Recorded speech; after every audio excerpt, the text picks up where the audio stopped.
Assalamualaikum warahmatullahi wabarakatuh. Waalaikumsalam warahmatullahi wabarakatuh. Kami dari kelompok 1 pada video kali ini akan mempresentasikan terkait dengan karya tulis ilmiah, mulai dari definisi, ciri-ciri, dan manfaat menulis karya ilmiah, di mana video presentasi ini kami buat untuk memenuhi salah satu tugas mata kuliah karya tulis ilmiah dengan dosen pengampu Bapak Dr. Chandra SPD MPD dan Ibu Yesni Yenti SPD MPD.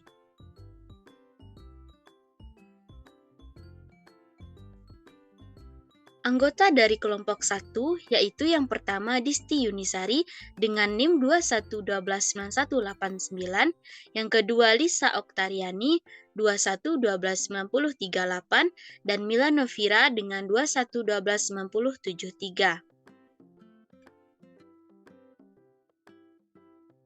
Pada presentasi kali ini, kami dari kelompok 1 akan membahas terkait dengan yang pertama definisi karya ilmiah, yang kedua ruang lingkup karya ilmiah, yang ketiga ciri-ciri karya ilmiah, dan yang keempat manfaat menulis karya ilmiah.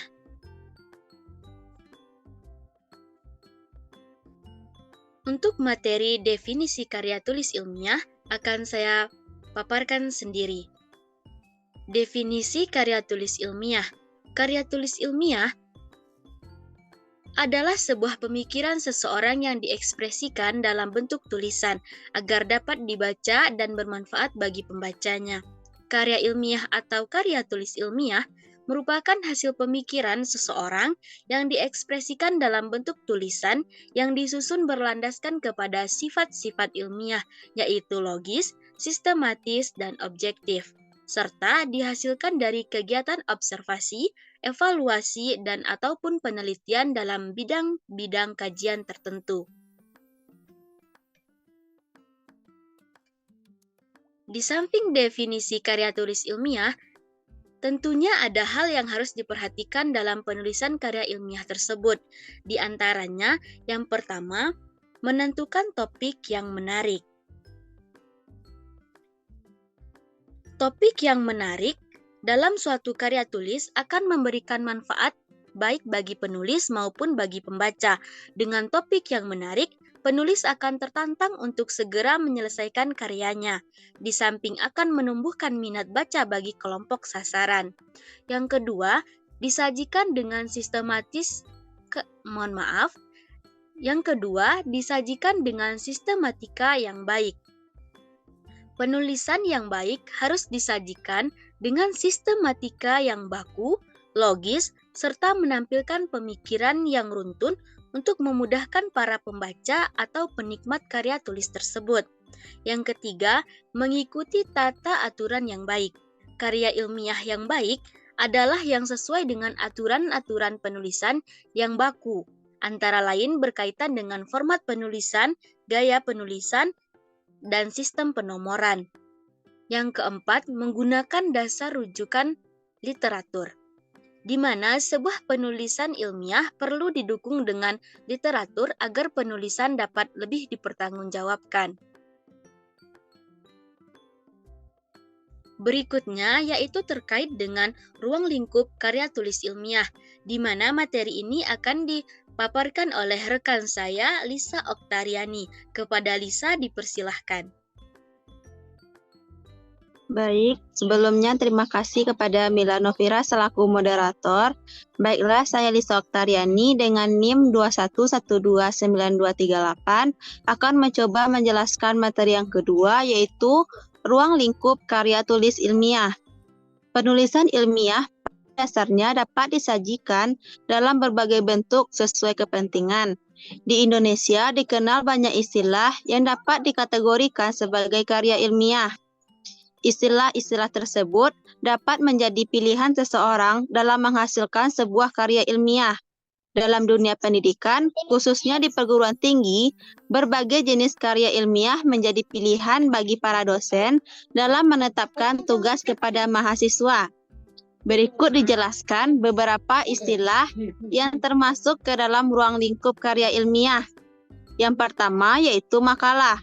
Makalah yaitu istilah yang digunakan untuk menjelaskan karya tulis ilmiah yang umumnya dibuat oleh kalangan akademisi di lingkungan perguruan tinggi. Istilah lain yang juga akrab digunakan yaitu paper. Meskipun sebagian pendapat mengatakan bahwa paper memiliki karakteristik tersendiri dalam penulisannya. Bagi menurut W.J. Purwadarminta, makalah ialah uraian tertulis yang membahas suatu masalah tertentu yang dikemukakan untuk membahas suatu pembahasan yang lebih lanjut. Makalah juga dapat diartikan sebagai karya tulis yang dipergunakan untuk publikasi jurnal ataupun periodikal ataupun lisan. Menurut Komarudin tahun 2000 halaman 111. Yang kedua yaitu paper. Paper adalah suatu karya ilmiah yang berisi pembahasan terhadap suatu topik tertentu dengan dukungan yang data yang valid.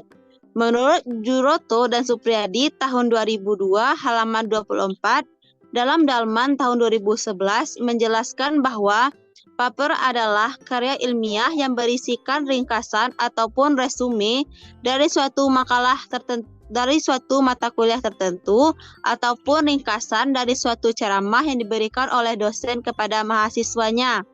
Berdasarkan pengertian di atas, dapat menunjukkan bahwa paper dibuat dalam bentuk yang terlebih sederhana daripada makalah, dengan tujuan untuk meningkatkan daya serap ataupun pemahaman terhadap materi kuliah. Yang ketiga yaitu laporan studi lapangan. Laporan studi lapangan merupakan bentuk karya ilmiah yang disusun berdasarkan data yang diperoleh setelah seorang ataupun sekelompok mahasiswa melakukan peninjauan, pengamatan, ataupun latihan-latihan tertentu. Pembuatan laporan ini bertujuan untuk menyampaikan informasi, pengetahuan, serta hasil yang diperoleh dari studi lapangan tersebut.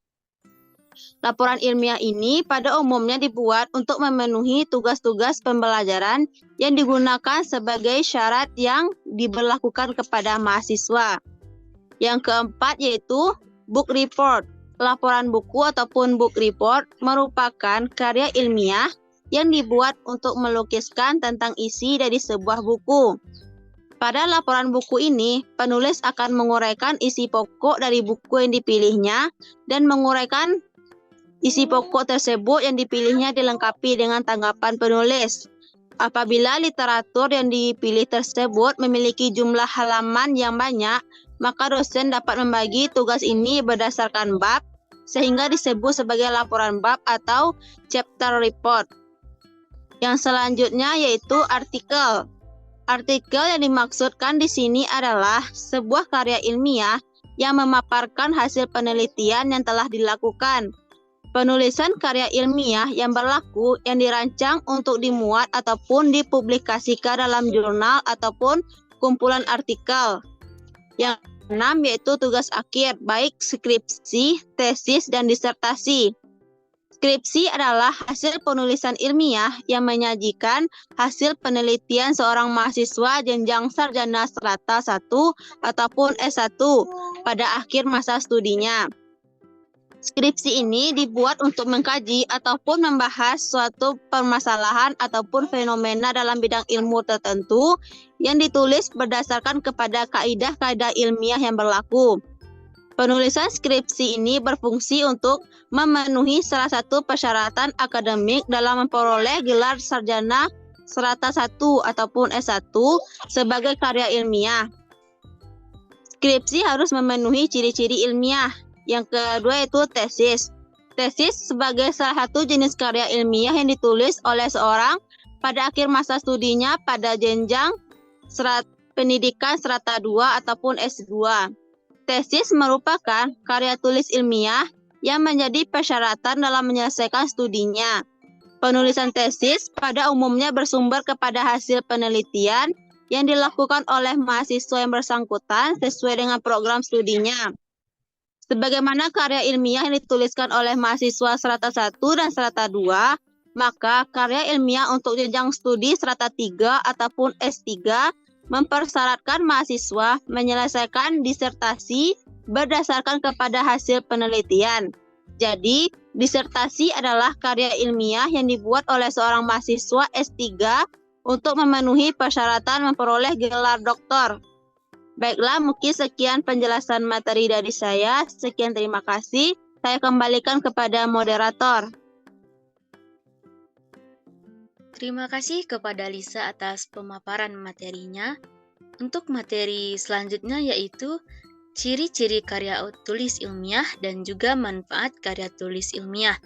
Materi ini akan dipaparkan oleh Disti Yunisari. Kepada Disti dipersilahkan. Baiklah, terima kasih Milano Vira selaku moderator. Saya Disti Yunisari, NIM 211291989, akan memaparkan materi tentang ciri-ciri karya tulis ilmiah. Berdasarkan pengertian karya ilmiah yang telah dikemukakan, maka ciri karya ilmiah adalah sebagai berikut. Yang pertama, ditulis secara sistematis, sehingga antara topik dan subtopik saling berkaitan dan mengacu pada topik utama. Yang kedua, ditulis berdasarkan penalaran yang logis sehingga apa yang ditulis oleh penulis sesuai dengan akal sehat. Yang ketiga, tulisan didukung oleh data yang objektif, yakni data yang teruji kebenarannya secara empiris. Keempat, objektif, yakni ditulis atau dibukukan untuk individu atau kelompok-kelompok tertentu. Kelima, argumentasi teori yang benar, sahih, dan relevan. Keenam, mengaitkan argumentasi empirik dengan argumentasi teoritik. Materi selanjutnya, manfaat karya tulis ilmiah. Menurut Inengah Lebah dan Nimade tahun 2018, beberapa manfaat karya ilmiah bagi penulisnya antara lain: yang pertama, penulis dapat terlatih mengembangkan keterampilan membaca yang efektif. Yang kedua, penulis dapat terlatih menggabungkan hasil bacaan dari berbagai sumber. Yang ketiga, penulis dapat berkenalan dengan kegiatan perpustakaan. Keempat, penulis dapat meningkatkan keterampilan dalam mengorganisasi dan mengajikan data dan fakta secara jelas dan sistematis. Kelima, penulis dapat memperoleh kepuasan intelektual. Keenam, penulis turut memperluas cakrawala ilmu pengetahuan masyarakat. Ada beberapa manfaat dari karya ilmiah, antara lain yang pertama, sebagai bahan rujukan, yaitu untuk berbagai kepentingan dan kegiatan ilmiah seperti seminar dan penelitian lainnya. Yang kedua, sebagai sarana edukasi, yaitu untuk menyebarkan kebenaran-kebenaran ilmu tertentu. Yang ketiga, sebagai sarana diseminasi, yaitu penyebaran ilmu, itu seseorang maupun kelompok masyarakat tertentu akan lebih luas wawasan dan keilmuannya dengan membaca karya tulis ilmiah. Sekian pemaparan materi dari saya kembalikan ke moderator. Terima kasih kepada Disti Yunisari atas pemaparan materinya. Baiklah, dengan pemaparan dari Disti tadi, maka berakhirlah presentasi dari kelompok 1 terkait dengan karya tulis ilmiah, mulai dari definisi, ruang lingkup, ciri-ciri, dan manfaat dari karya tulis ilmiah. Mohon maaf jika ada kesalahan. Assalamualaikum warahmatullahi wabarakatuh. Waalaikumsalam warahmatullahi wabarakatuh.